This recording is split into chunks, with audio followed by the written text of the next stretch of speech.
You can see this in the story of Cain and Abel. Abel is hardworking and everyone likes him, and he makes the proper sacrifices, and so his life goes really well. And that's part of the reason that Cain hates him.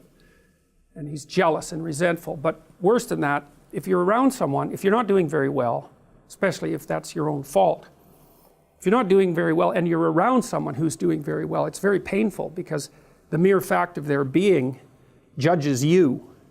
And so it's very easy to want to destroy that ideal, so that you don't have to live with the terrible consequences of seeing it embodied in front of you.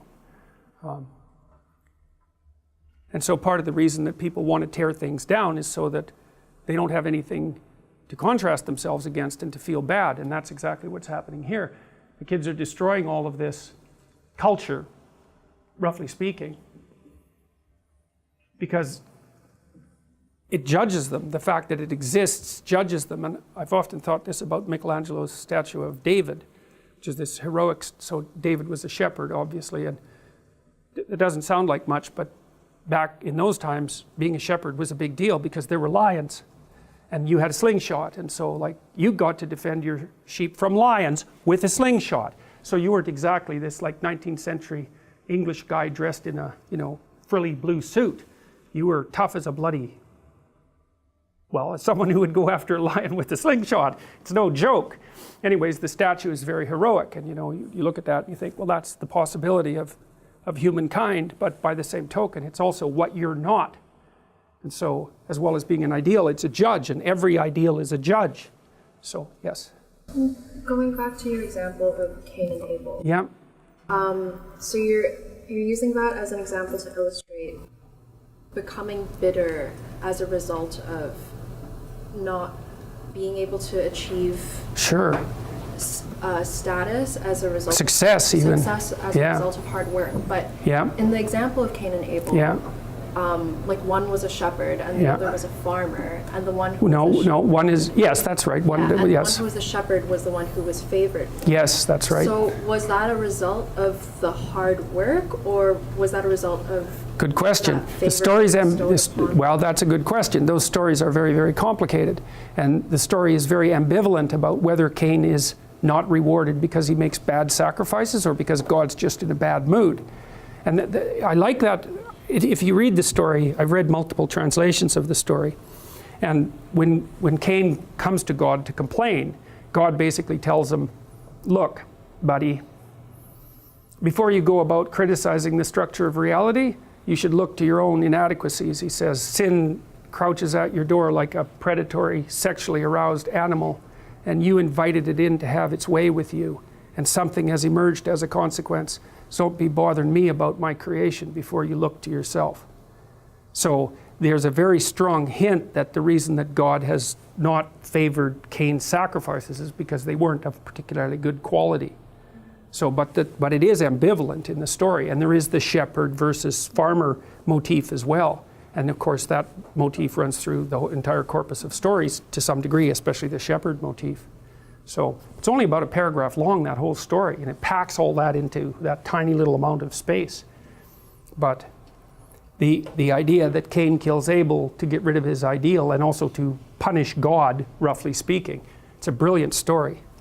I mean, these guys who go around shooting up high schools, or shooting up high schools in particular, but you know, they're definitely out for revenge, and what they're revenging themselves against or to who is not exactly clear. Anyway, so these kids are just tearing down this model home, tearing down Western civilization, I suppose is another way of looking at it, or just tearing down civilization, period. And Pinocchio's having a pretty good time. He's got his axe and he's looking a little malevolent there, and happy to be destroying things, which is of course a pretty simple thing to do. So there's that image that I told you about, the mandala. That's a flower in this image, and so what happens is that I think it's Lampwick throws a brick through it, and so what that means symbolically is the self is a symbol of your potential among very many other things. But by engaging in this sort of impulsive destructive activity, Lampwick and Pinocchio are making it impossible for them to further their development. And they're doing that to some degree consciously. You know, they basically say to hell with it and toss a brick through this highest ideal, the thing through which light shines. So also that harkens back to the star as well. So anyways, the coachman is paying attention to all this, and he's actually pretty happy about the fact that these boys are so involved in their stupid amusements that that they're not paying any attention to what's actually going on. And he calls these people out of the darkness, these creatures out of the darkness. So you get these black, you can hardly see them there, but they're black cloaked figures with glowing eyes, and they're shutting the door of the amusement park.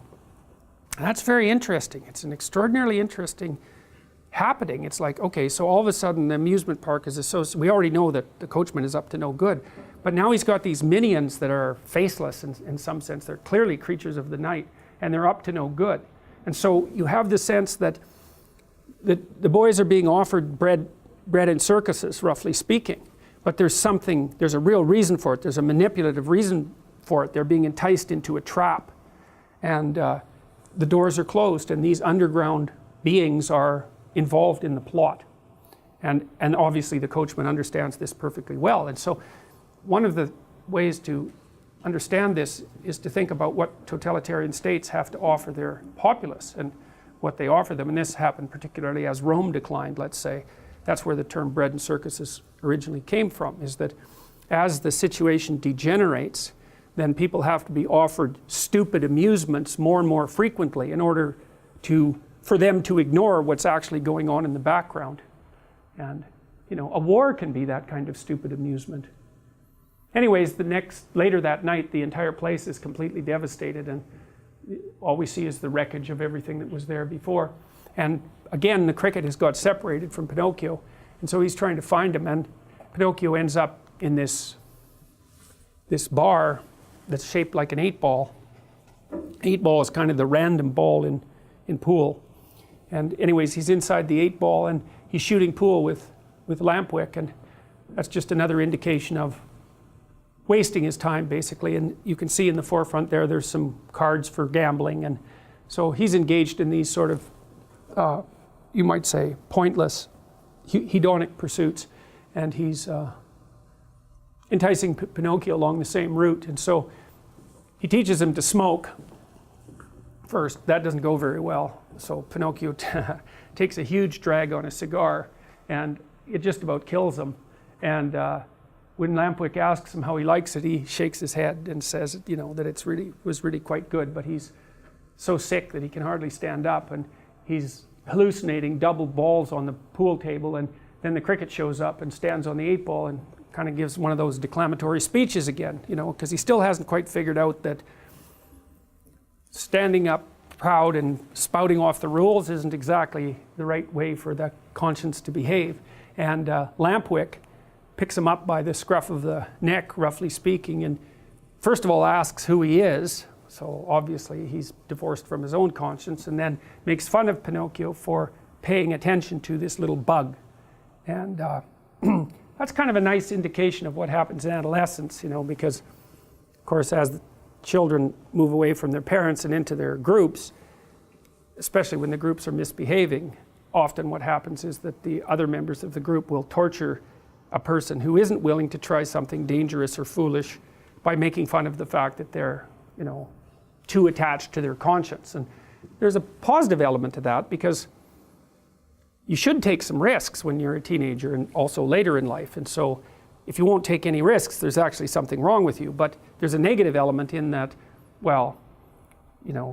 teenagers do all sorts of stupid things, and perhaps it's amazing that we all live through it, actually, as far as I'm concerned. And some people take extraordinary risks, and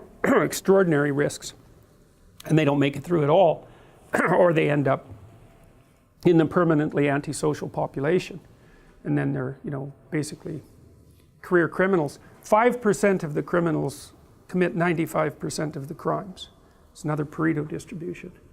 So, anyways, Lampwick isn't going to listen to Pinocchio or to the cricket. He laughs at him with this kind of braying laugh, which is some foreshadowing, and the cricket gets all upset, puts his coat on backwards, and ends up dumped down a pool table hole and otherwise abused. And so he stomps on out of there. He tells Pinocchio that he can take care of himself, and he stomps on out of there.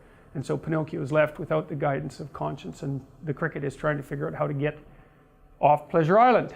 But he goes through the gates and he sees what's actually going on.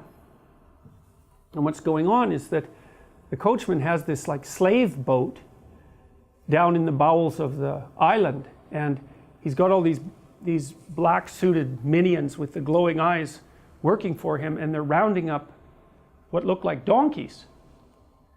And so they're beasts of burden, right? And so there's an idea here that if you pursue impulsive pleasure to the detriment of the development of your character, you're going to end up a beast of burden. You're going to end up a slave to a tyrant. And that's exactly right.